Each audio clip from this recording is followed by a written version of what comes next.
Sandwich খেতে কে না পছন্দ করে, বড় হোক কি ছোট, সকলেরই প্রিয়। আর আমারও দিনের যে কোনো সময় আমি এটি খেতে পারি। টেস্টের সাথে সাথে পেটও ভরে আর মনও। বাই দ্য ওয়ে, আমি আপনাদের Trisha and welcome to my channel Trisha's tasty ট্রিটে। আজকে আমাদের রেসিপি চিকেন মেও স্যান্ডউইচ। তাহলে চলুন শুরু করা যাক। প্রথমে আমরা এখানে একটি সসপ্যান নিয়ে নিয়েছি আর তাতে 1 কাপ পরিমাণ গরম জল দিয়ে দিচ্ছি।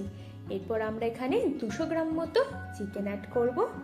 আমাদের চিকেন দেওয়া শেষ। এবার আমরা অ্যাড করব 1/4 টেবিল স্পুন মতো নুন আর 1/4 টেবিল স্পুন মতো গোলমরিচের গুঁড়ো। গোলমরিচের গুঁড়ো অ্যাড করার পর আমরা এটাকে ভালো করে মিক্স করে চিকেনটাকে আমরা সেদ্ধ হওয়ার জন্য দিয়ে দেবো। ততক্ষণে আমরা একটি ফ্রাই প্যান নিয়ে নিচ্ছি আর তাতে 1 চামচ মতো বাটার দিয়ে দিচ্ছি।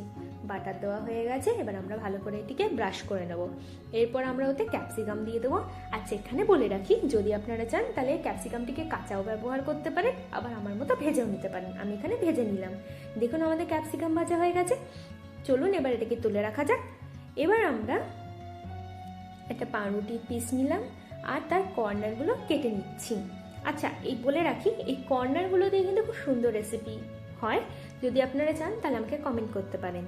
এবার আমাদের কর্নার কাটা হয়ে গেছে। এবার আমি ম্যাজিক করে করে বাকি সব কটার কর্নার কেটে নিলাম, দেখে নিলেন আপনারা। এবার আমি একটি বোল নিয়ে নিচ্ছি। তাতে আমরা সেদ্ধ করা সুইটকর্ন হাফ কাপ মতো পেঁয়াজ কুচি আর 2টো লঙ্কা কুচি আর ওই ভাজা ক্যাপসিকামটা ওটাও দিয়ে দিচ্ছি। চিনি দেবো এবার আমরা। আচ্ছা, চিনিটা কিন্তু অপশনাল, আপনারা দিতেও পারেন না দিতেও পারেন, আপনাদের ইচ্ছা। এবারে নুন স্বাদ মতো, 1/2 টেবিল চামচ মতো গোলমরিচের গুঁড়ো, 1/2 টেবিল চামচ মতো চিলি ফ্লেক্স আর 1/2 কাপ মতো মেয়োনিজ নিচ্ছি। আপনারা একটু চেষ্টা করবেন মেয়োনিজটা যাতে ভালো ব্র্যান্ডের হয়।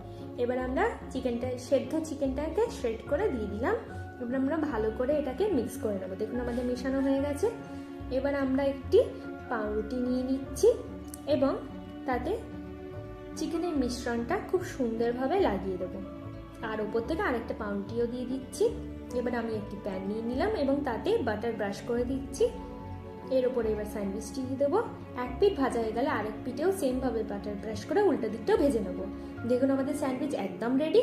এবার ত্রিকোণা আকারে কেটে স্যান্ডউইচটা আপনারা সার্ভ করুন। যদি আমার ভিডিওটি আপনাদের ভালো লেগে থাকে তাহলে প্লিজ একটি লাইক করবেন আর এরকম আরও ভিডিও পেতে আমার চ্যানেলটিকে সাবস্ক্রাইব করবেন।